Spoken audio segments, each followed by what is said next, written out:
काफ़ी बड़ा ऊँटों का हर्ड है। और हसन भाई फरहान भाई उस दिन से मुझे कह रहे थे यार इस एरिया में ऊँट बड़ा सुना है, तो वो दिखाओ। तो आज एक जगह पे आए हैं, उस साइड पे भी हैं, इस साइड पे भी ये सारे ऊँट खड़े हैं, ऊँटनियाँ खड़ी हैं।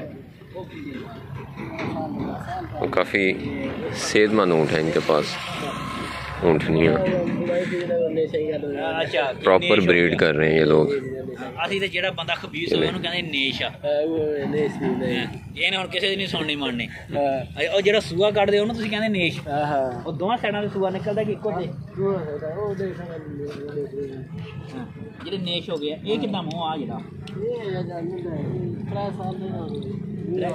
ਇਹ ਹਲੇ ਦੋਂਦਾ ਨਹੀਂ ਹੋਇਆ। ये जी 3 साल का भी नहीं है, अभी बच्चा है ये।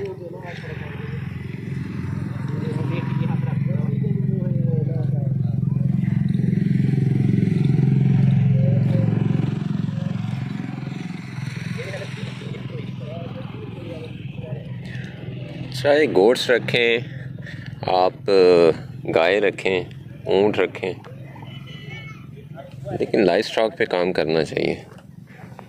ये हलाल जानवर जितना भी है ना, ये प्रोडक्शन देता है हमें हर तरह की, दूध की, गोश्त की, तो ये फ़ायदेमंद लाजमी है।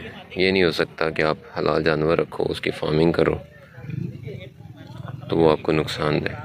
नीयत अच्छी होनी चाहिए, मेहनत होनी चाहिए, रिज़ल्ट लाजमी आता है। अब ये देखें, ये लोग अनपढ़ हैं, बस वही के नस्ल दर नस्ल चले आ रहे हैं। और क्या है इनका लिविंग स्टाइल? ये इनका लिविंग स्टाइल है। ये सामने इन्होंने बस ये डाला हो, यही बच्चे इनके पाल जाने हैं, यही इनके अपने बच्चों की तरह इन्होंने पालना है। यही वजह है कि ये लोग पाल पाते हैं ना। हम सिर्फ इन चीज़ों को मशीन समझेंगे, प्रोडक्शन मशीन समझेंगे, तो फिर हम उस तरह से प्रोडक्शन नहीं ले सकते। इन जानवरों से प्यार बहुत ज़रूरी है, इनको बच्चों की तरह पाला जाए, फिर ये फ़ायदा देंगे। हम अपने बच्चे से तो ये उम्मीद करते हैं कि इस पे हम मेहनत करेंगे, अच्छी खुराक देंगे, अच्छी तरबियत देंगे, तो ये कल को बड़ा हो के हमारा ख्याल करेगा। तो ये जानवर जो लाइफ स्टॉक है अल्लाह ताला ने हमारे लिए पैदा किए, हमारी सहूलत के लिए, हमारे फ़ायदे के लिए। इनको हम सिर्फ जो है वो एक समझ लेते हैं कि ये तो एक पता नहीं मुनाफा बख्श एक मशीन है जिसको हमने ऑपरेट करना है और इसने हमें प्रोडक्शन दे देनी है। ऐसा नहीं है। तो अक्सर मेरी बात कहीं हो तो मैं यही कहता होता हूँ कि अगर आपने सिर्फ पैसा कमाना है ना, तो फिर आप लाइफ स्टॉक से दूर रहें। ज़िंदगी की खूबसूरती को समझना बहुत ज़रूरी है, इसीलिए इसको लाइफ स्टॉक कहा जाता है।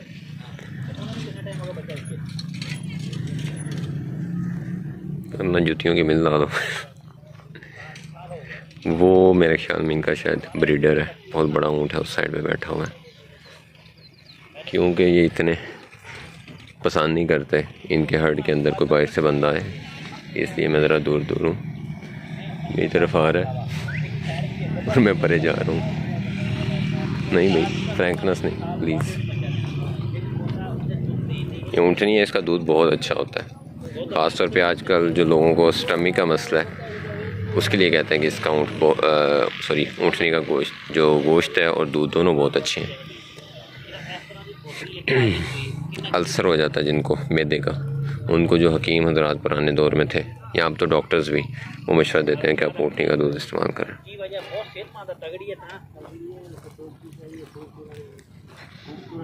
फरहान भाई जो है वो अपनी आदत के मुताबिक उनसे सारी मालूमात ले रहे हैं। और एक अच्छे फार्मर की, ब्रीडर की यही खूबी होती है कि वो कोशिश करता है जहाँ भी जाए वो हर चीज़ के बारे में, लाइफ स्टॉक से रिलेटेड जो भी चीज़ें हैं उनके बारे में मालूमात कलेक्ट करें।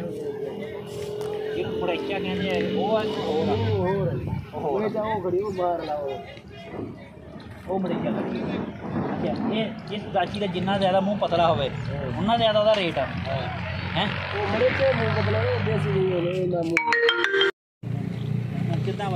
लड़ाई वाले ऊँट, पहलवान ऊँट कहते हैं ये लोग इन्हें।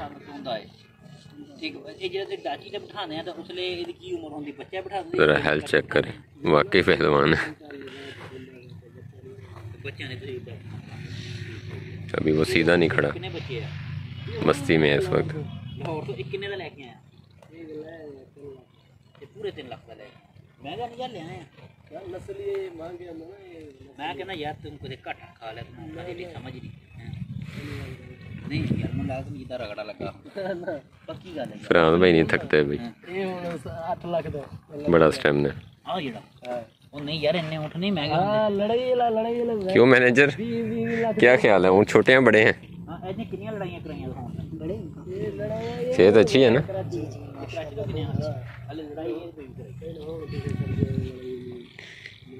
ये लड़ाते हैं ऊँट पीछे आ जाओ जी एने आसरा भी नहीं करना ते हले आ काम नहीं करन दे हैं पूछ नहीं मारन दे पिछों और हां ये मस्ती करते ना सर्दी जिवें पौंदी उसे मस्ती करना है सर्दी दे विच कमरे च डकदे या बाहर ही रखदे ये वधे ना ये शेर माले ने कोई टेंशन नहीं